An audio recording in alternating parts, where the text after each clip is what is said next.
نحمده ونصلي على رسوله الكريم اما بعد فاعوذ بالله من الشيطان الرجيم بسم الله الرحمن الرحيم رب اشرح لي صدري ويسر لي امري واحلل عقدة من لساني يفقهوا قولي۔ ہم جانتے ہیں کہ معاشرہ لوگوں کے مل جل کر رہنے سے وجود میں آتا ہے۔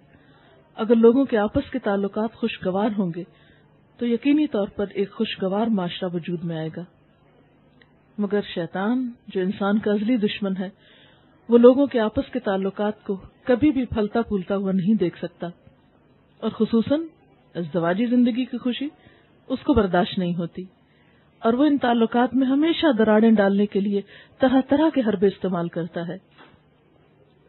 اس لیے ہم سب کو اس بات کی طرف خاص توجہ دینے کی ضرورت ہے کہ کہیں کسی بدگمانی کا شکار ہو کر، کسی نیگیٹیوٹی کا شکار ہو کر ہم آپس کے تعلقات کو بگاڑے نہیں۔ اچھا گمان رکھو، اس لیے کہ اعمال گمان کی پیداوار ہوتے ہیں۔ اگر زندگی کی ابتدا بدگمانی سے ہو تو انسان کے تعلقات کبھی بھی اچھے نہیں ہو سکتے۔ آپ نے دیکھا ہوگا کہ جو سوچ ہوتی ہے انسان کی وہی عمل ہوتا ہے انسان کا۔ پہلے سوچ ہوتی ہے پھر عمل ہوتا ہے۔ اگر انسان کی سوچ اچھی ہو، عمدہ ہو، تو عمل لازماً اچھا ہوگا، اور اگر سوچ میں خلل ہو، انسان شیطان کے وسوسوں کا شکار ہو جائے تو عمل میں کبھی اصلاح نہیں ہو سکتی۔ آپ صلی اللہ علیہ وسلم نے فرمایا کہ ہر روز شیطان کا دربار لگتا ہے، اور اس میں وہ سب شیطانوں سے پوچھتا ہے، یعنی ابلیس جو ہے اس کا ایک دربار لگتا ہے، اور سارے بھٹکانے والے شیطان اس کے پاس حاضری دے کے اپنی رپورٹ پیش کرتے ہیں۔ وہ ان سے پوچھتا ہے سب سے بڑا کارنامہ کس نے کیا؟ ایک کھڑا ہوتا ہے کسی بہت بڑے غلطی کا ذکر کرتا ہے، میں نے فلاں سے چوری کروا دی، فلاں سے زنا کروایا، فلاں سے یہ کروایا۔ وہ کہتا ہے کچھ نہیں کیا، کچھ نہیں کیا، کچھ نہیں کیا۔ پھر ایک شیطان آتا ہے اور کہتا ہے میں نے شوہر اور بیوی میں پھوٹ ڈلوا دی، دونوں کے تعلقات بگاڑ دیے۔ وہ کہتا ہے شاباش، تم نے سب سے اعلیٰ کام کیا، اور وہ اس کے سر پہ تاج پہناتا ہے کہ دنیا کا بدترین کام شوہر اور بیوی کے تعلقات خراب کرنا، وہ کوئی بھی ہو، خواہ وہ ساس ہو، خواہ وہ کوئی اور انسان ہو۔ اور ہوتا کیا ہے؟ شیطان آتا ہے، وسوسہ ڈالتا ہے۔ مثلا ساس کے دل میں وسوسہ ڈالتا ہے، دیکھو تمہاری بہو تو سارا دن آرام کرتی رہتی ہے اور تم اس عمر میں بھی کام کرتی رہتی ہو، دیکھو یہ تو اس کو تو کپڑے پہننے سے ہی فرصت، دیکھو اس کو تو پکانے کا ہی ڈھنگ نہیں آتا، دیکھو اس کو تو کوئی طور طریقہ، اس کو تو بات کرنے کا ڈھنگ نہیں آتا۔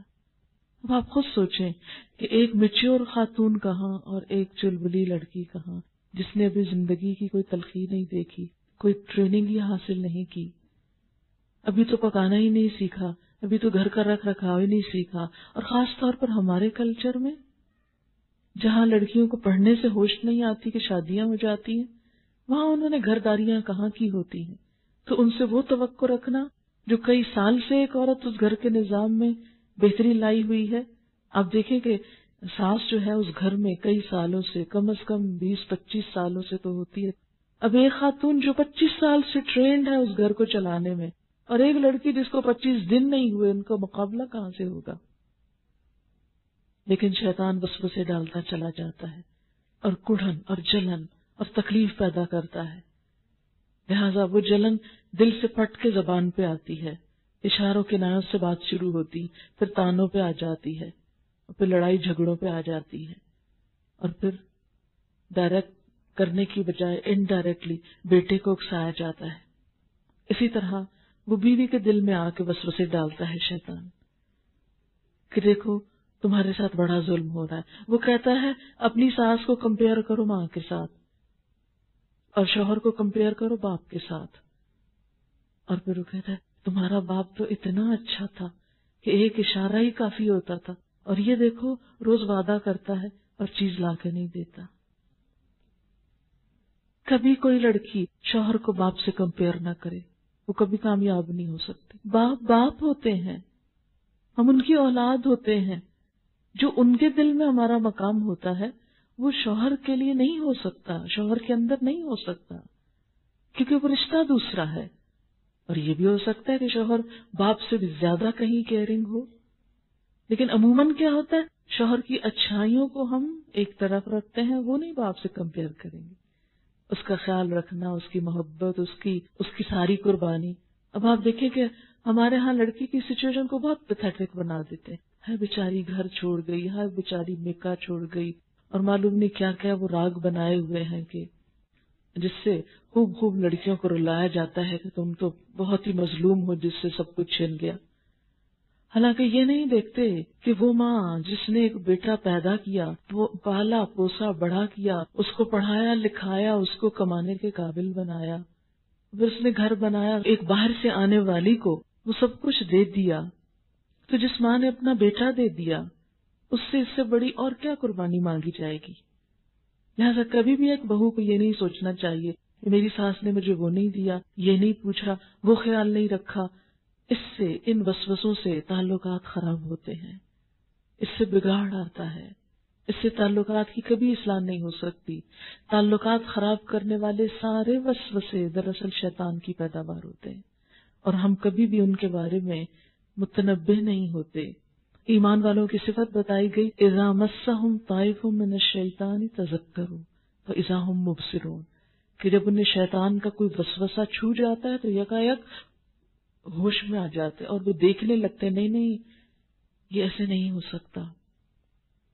لیکن عموماً جب ہمارے اندر تقوی نہیں ہوتا، ہم شیطان کے وسوسے کو پہچان ہی نہیں سکتے، اس گمان کو یقین بناتے ہیں، اور یقین بنا کر پورے کانفیڈنس سے اس غلط بات کو پھیلانا شروع کر دیتے ہیں، حتیٰ کہ وہ ہر زبان پہ عام ہو جاتی ہے۔ پھر وہ سارے ہمیں ایک گواہی میسر کرتے ہیں اور ہم اپنے آپ کو ایک غلط طریقے پہ ڈال لیتے ہیں، اور اس طرح بسا اوقات زندگی جہنم بن کے رہ جاتی ہے۔ تو یاد رکھیں کہ یہ سب سے بڑی ابلیسی کوشش ہے، شوہر اور بیوی کے تعلقات کو خراب کرنا، خواہ وہ کوئی اور عورت ہو جو کسی عورت دوسری کا گھر خراب کر رہی ہو۔ بسا اوقات ساس اور بہو کی بہت اچھی بن رہی ہے، شوہر اور بیوی کی بہت اچھی بن رہی ہے، لیکن ایک اور عورت شوہر اور بیوی کے درمیان ٹپک پڑی ہے، جو عام طور پہ ہمارے معاشرے میں ہو رہا ہے۔ اور یہ ظلم بھی عورت پہ ڈھا رہی ہے، جو گھروں کو برباد کر رہی ہے۔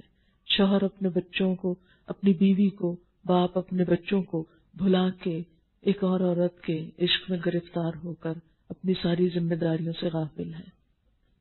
یہ چیز بھی بچوں اور بیوی کا مستقبل تباہ کر کے رکھ دیتی ہے۔ لہذا کوئی ایسی کوشش جو ان دو کے تعلق کو خراب کرے، وہ ایک شیطانی کوشش ہے۔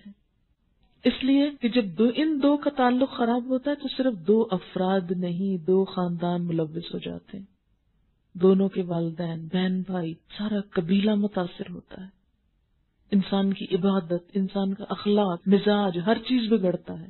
پھر اگر بچے ہوں تو وہ سفر کرتے ہیں، ان کی زندگیاں جہنم بن جاتی ہیں، ان کے اندر عمر بھر کی تلخیاں رچ بس جاتی ہیں۔ لہذا یہ رشتہ جتنا مضبوط ہے، جتنا خوبصورت ہے، اتنا ہی نازک بھی ہے۔ اس لیے اس معاملے میں شوہر اور بیوی دونوں کو اپنے اپنے فرائض ادا کرنے چاہیے۔ وآخر دعوانا ان الحمد للہ رب العالمین۔